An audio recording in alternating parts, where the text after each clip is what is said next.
Olá, alunos do Colégio Odécio Luque, nono anos A, B, C e D, tudo bem com vocês? Bom, dando continuidade ao nosso assunto sobre fatoração de polinômios, hoje nós vamos falar sobre mais uma técnica de fatoração, que vai ser aí a fatoração por agrupamento.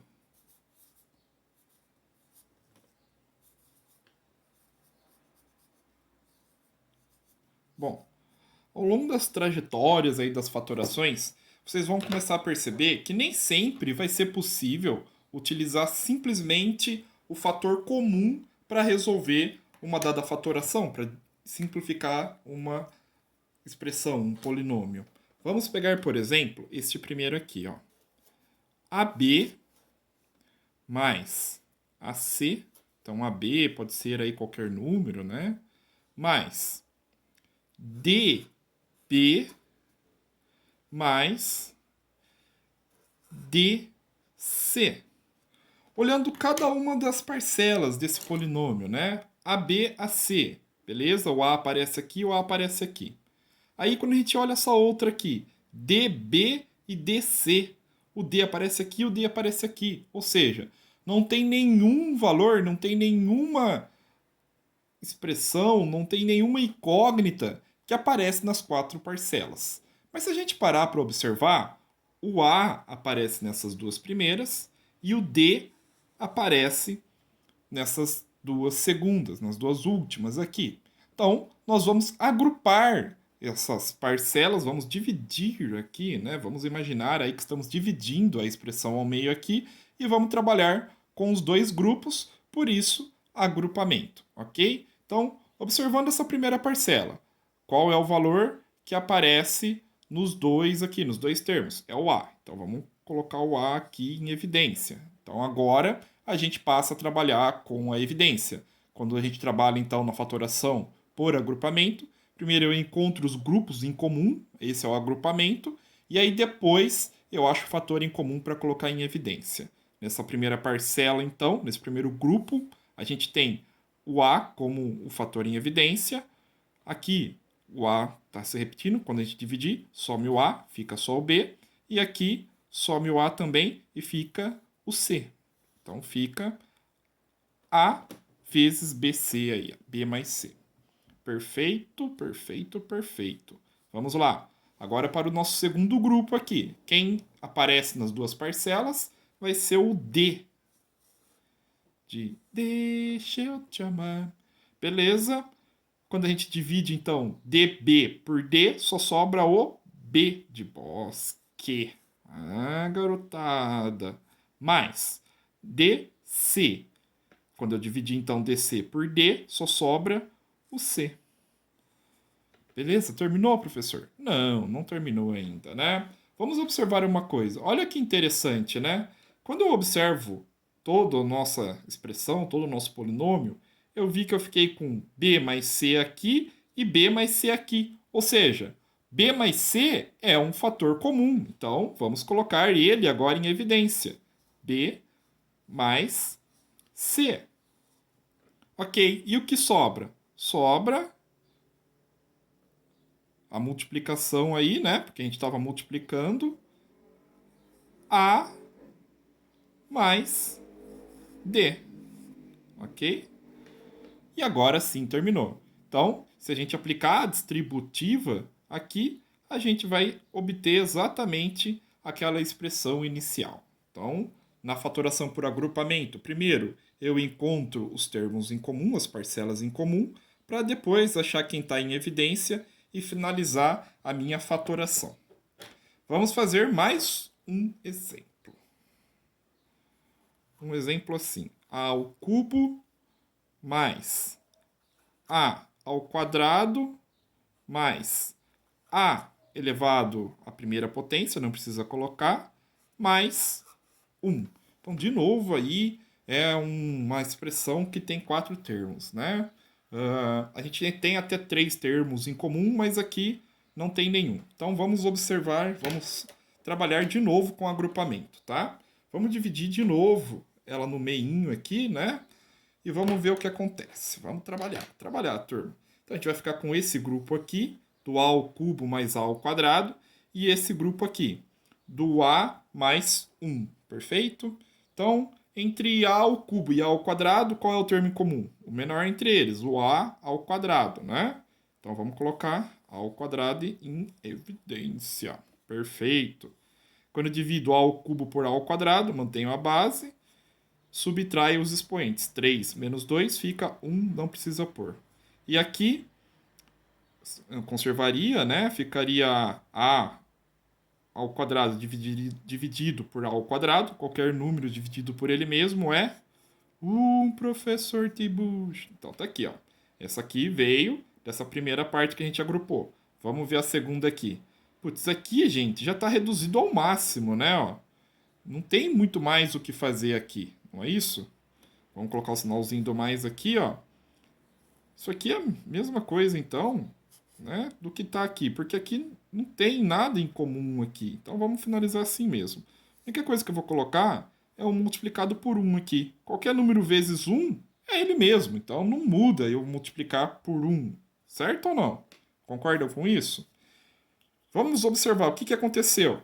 Terminou? Não, né? Olha só, de novo, a gente terminou com a ao quadrado agora, vezes a mais 1, mais 1 vezes a mais 1. Então, de novo, o a mais 1 está aparecendo duas vezes. Se ele aparece duas vezes, é um fator comum. Se ele aparece nos dois termos aí agora, é um fator comum. Vamos colocar a mais 1 em evidência, vezes o que sobrou? A ao quadrado mais 1 daquele outro lado ali. Esse mais 1 aqui, gente, se quisesse não ter posto ele, não precisava. Era só para depois, quando a gente viesse para cá, a gente lembrar que tinha esse mais 1 aqui, né? Se a gente não lembra, por exemplo, a gente ia colocar só o A aqui, aí ficaria errado a expressão, ok? Vamos fazer mais um caso?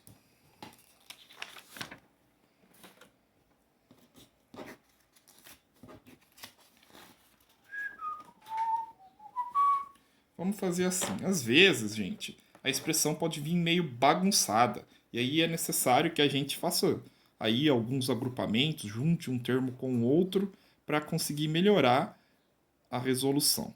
Vamos pegar essa expressão aqui. 2ax mais 2b ao quadrado mais b ao quadrado vezes x, né? Mais 6a. Nossa, né? Que rolo, que bagunça que ficou esse aqui, ó. Por quê? Se a gente divide aqui no meio, vai pegar aqui, ó. Nossa, não tem nada em comum aqui, né? Aqui é 3ax 2b ao quadrado e aqui também não, né? bx ao quadrado e 6a. Pô, não tem nada em comum, como é que eu vou fazer agora para fazer o agrupamento? Vamos reescrever isso aqui, tá, turma? Por quê? Na soma, a ordem não vai alterar o resultado, né? Na soma aí, a gente pode somar e vai dar sempre o mesmo resultado. A gente não pode fazer isso na subtração, na divisão, mas na soma e na multiplicação a gente pode, né? Vamos lá então, ó. Vamos escrever esse primeiro termo aqui.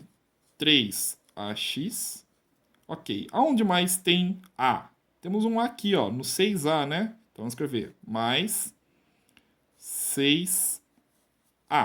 Perfeito, olha que coisa linda. Vamos continuar escrevendo, só tem mais aqui, né? Lembrando que a gente pode fazer isso porque é só subtração, só soma. Se tivesse subtração, não poderia, né? Vamos pegar o bx ao quadrado aqui, bx ao quadrado, e só sobrou o b, então, mais 2b ao quadrado. Ok, gente. Então, o que a gente fez aqui foi simplesmente reescrever este polinômio que estava aqui em cima para facilitar o agrupamento. Os termos estavam muito distantes um do outro, ficava um pouco mais difícil de enxergar o agrupamento. Mas agora ficou mais fácil. A gente consegue de novo dividir aqui no meio, ó. E aqui eu tenho 3ax e aqui eu tenho bx, b. Então ficaram termos bem semelhantes uns aos outros. Vamos fazer aí a fatoração deles agora usando o fator comum. Então, aqui neste primeiro, ó, 3ax. O a tá, e aqui 6a. O a está aparecendo de forma muito clara, né? E a gente tem os números também. A gente pode colocar o próprio 3 em evidência aqui, porque ele vai ser o divisor do 6 também. Então, quando eu fizer essa divisão aqui, 3ax dividido por 3a, 3a some, sobra só o x. E aqui, vou pôr o sinalzinho do mais, né? Mesma coisa, quando eu fizer essa divisão, o a vai sumir, 6 dividido por 3 vai sobrar o 2. Coisa linda, coisa linda. Vamos continuar. Mas, vamos continuar para o próximo agrupamento, o próximo grupo que nós fizemos aqui. Aqui a gente tem b ao quadrado vezes x mais 2 vezes b ao quadrado. Então, quem aparece nos dois neste segundo grupo é o próprio b ao quadrado. Vamos colocar o b ao quadrado em evidência. B ao quadrado. E agora, vamos dividir. B ao quadrado x dividido, o b ao quadrado vai sumir, sobra só o x. Mais, continuando aqui a nossa expressãozinha, 2b ao quadrado. Quando eu fizer a divisão, então, de novo, o b ao quadrado some, só sobra o 2. Olha que interessante. Então, aqui ficou 3a vezes x mais 2, mais b ao quadrado, x mais 2. Então, de novo, o x mais 2 apareceu nas duas parcelas aí do meu polinômio. Então, vamos colocar aqui o x mais 2 em evidência. Ok? Que está multiplicando, então, o que sobrou? 3a mais b ao quadrado. Perfeito, gente. Então, a gente fez aqui alguns possíveis casos aí de polinômios. A gente percebeu que nem sempre a gente pode aplicar diretamente a fatoração pelo fator comum. Primeiro, a gente tem que fazer um agrupamento para depois aplicar o fator comum, né? Então, percebam que essa nova propriedade que nós aprendemos, essa nova técnica de fatoração por agrupamento, envolve o fator comum que nós tínhamos aprendido na aula passada. Então, se você não conseguiu fixar aquilo, assiste de novo a aula, vê a resolução dos exercícios, me manda um WhatsApp aí, uma mensagem, me manda um e-mail, que a gente vai estar tentando sanar essa sua dúvida, ok? Não deixe de entrar em contato comigo para a gente poder resolver este problema, por favor, hein, turma? Espero que vocês tenham entendido essa fatoração por agrupamento. Consiste, então, em juntar as parcelas que nós temos em comum para depois aplicar a fatoração pelo fator comum, ok? Então, como eu disse já algumas vezes, a matemática é cumulativa, gente. Se a gente não conseguiu pegar um conteúdo anterior, tenha certeza, ele vai fazer falta posteriormente. Então, não deixe de aprender, não deixe de tirar a dúvida, corre atrás, tá? Quanto mais cedo você sanar, quanto mais cedo você tirar essa pedra do seu caminho, melhor vai ser a sua vida aí nos estudos e a sua vida de uma forma geral, ok? Muito obrigado pela atenção e até a próxima aula, pessoal!